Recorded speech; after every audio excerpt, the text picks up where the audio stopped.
Hi guys, zpolt here, welcome to my lab, and this channel is mainly an audio channel, but for those of you guys who doesn't know, I'm also a mechanical keyboard nut, so I have a lot of mechanical keyboards as well, so I want to try to review them as well. This is also my passion-ish. I love mechanical keyboards, so yeah, I'm a programmer. I use this every single day. And this is something that I have used also for the past year already. So this is sort of a long-term review as well. So we're gonna do a review of my favorite keyboard. This is the Happy Hacking Keyboard Bluetooth version. Okay, so let's go with the build first. So actually this, in terms of body, it has an additional extension compared to your normal Happy Hacking keyboard. So yeah, this is the Bluetooth part of the keyboard. So it runs in AA batteries, which is something that you need to replace around every a month if you're using it every single day. It pairs via Bluetooth as well, of course, with this button, and you can also power it through USB, through micro USB. But take note that the micro USB doesn't give a keyboard connection, it just gives some power. But you still need to pair with the Bluetooth. So yeah, you can use this even without the battery. You just need to plug it in the micro USB. So it is built mainly plastic here. It's not bad quality, but it's not high quality as well. Yeah, this is a $400, $500 keyboards. I kind of expected to have better build, but it's not a big problem for me because of the plastic build. It's not very heavy, it's very light, and I bring this in my bag every single day. So it's mainly built of plastic, and here in the bottom you have 2 feet. Okay, so 2 adjustments here, 2 height adjustments. And I usually use it with the tallest adjustment. It has just very good elevation for me. And it has rubber feet as well, and it's very sturdy here. Okay, so it won't move at all when you are using it. Okay, so it's very sturdy. So keycaps wise, it has PVC keycaps, but as you can see guys, I already changed it. By default, this is sort of a blank-ish, black on black, matte black kind of color. And it's not really black, it's more of gray, dark gray, which is something I like. But I bought also an HHKB keycap as well, the normal HHKB color, and I just put it here for contrast. I kind of like the look. It's sick, I think. It's really sick.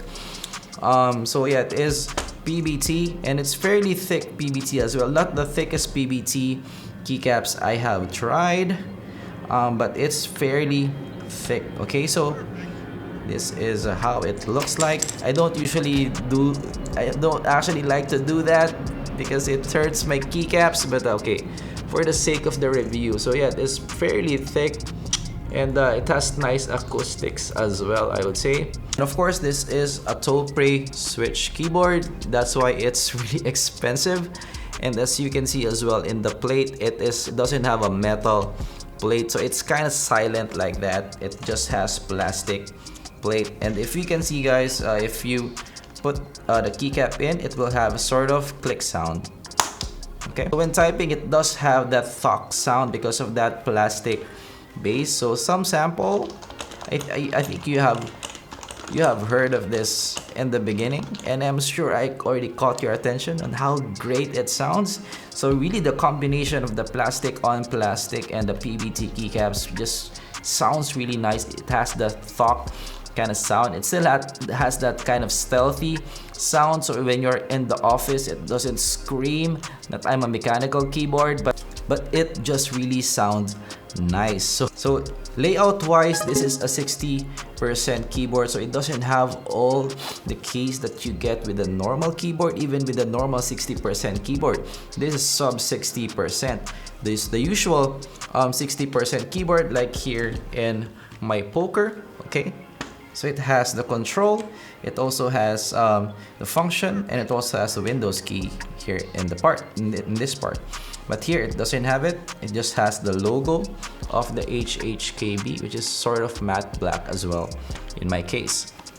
Okay, so here in this part as well, you don't have control here, and you don't have also the Windows key here. And it's also different in terms of layout here. So this sort of your Windows control.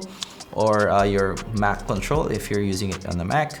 And the control now is right up here. So yeah, it's quite a different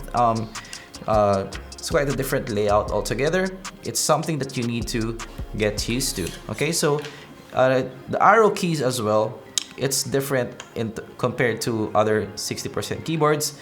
You have this thing. This is your arrow keys, and the function key is right here. So again, it takes getting used to, but it's not your usual like up, left, right, down layout. You're up, left, right, and down. So yeah, this is not your usual kind of thing. It again takes getting used to. So the control is here as well. So usually it's caps lock, so I don't have caps lock already. I use shift, so no problem for me. It's easy to get used to. Okay, so another quirk of the HHKB is the delete button is right here. So again, the usual layout is the backspace button is right up here. The delete is now here. So again, takes getting used to as well. But it's sort of similar with my Philco keyboard as well, which is it's pretty fast to get used to be honest. Yeah, the backspace is also right here. So yeah, it takes getting used to. For me, it took like maybe a week or so to get used to this, especially when I'm coding. So yeah, the big deal for me layout wise is the arrow keys. That's a really big deal because I use that a lot. So actually with the HHKB, sometimes I opt not to use the arrow keys. I just use the mouse because it's not that intuitive to use, especially when I'm usually transferring keyboards from time to time. Maybe if this is your keyboard for the whole year, every single day, it will be really easy for you. But yeah, given that I change keyboard from time to time, this is not so easy for me. Okay, next will be the typing experience. So there's a lot of perks here. There's a lot of things that I wish they did with the layout, and also some quirks that you have the power USB, not data USB. But you're really getting this for the typing experience. This is the best typing experience that I have currently in my whole lineup. So this Topre and this the better Topre. Okay, so I have the Leopold as well, and I have the Real Force Topre switches. The Real Force is kind of mushy for me. The Leopold is not so bad, but the tuning here in the HHKB is really better. It's 45 grams of actuation, and this just feels more tactile compared to the Leopolds. The Leopolds is no slouch, but this just feels more tactile, and also the tuning of the plastic just has a really fun experience. So it's really fun to code here when I'm using this. So yeah, apart from the size that it looks really cool, it's just really fun to type on. One of my minor gripes, because I'm using this for coding, is I'm doing a lot of keyboard shortcuts, right? So for you just to be able to do a command right arrow, it has a lot of buttons already. So it's sometimes confusing to do, and I sometimes make a mistake when I am doing that, especially for special characters as well. To sort of figure that out and get used to it if you want to be really fast in using this for coding. The Bluetooth when pairing works with iOS, Android, PC, and Mac. So I used it in all. I'm mainly a Mac user, but I also have my PC, and I use this also with my iPad. No problem whatsoever with my iPad Pro. So it's kind of nice that you have a very nice keyboard with your iPad Pro. That's one of the main selling factors of this. But the pairing in this is really hard to do. It's not as intuitive. You have keyboard shortcuts that you need to do before pairing. But after you pair, it pairs with several devices. It's just like an AirPod when you are trying to pair with this again when you transfer devices. So yeah, I use this for several devices. No problem for me when pairing, but I kind of prefer what Philco did with their implementation. It's easier to pair here because in the HHKB you need to have keyboard combinations. Here in the Philco you have this thing called connect button, so you just need to press it with maybe a ball pen, and you'll go to the pairing mode right away. So this is, you need to do some keyboard combinations before you do the pairing thing. This worth $400 to $500. I would say yes, just because of that typing experience. If you're somebody who values, the best typing experience that you can get with the smallest form factor possible, this is your best bet in the market. The tool praise are really different.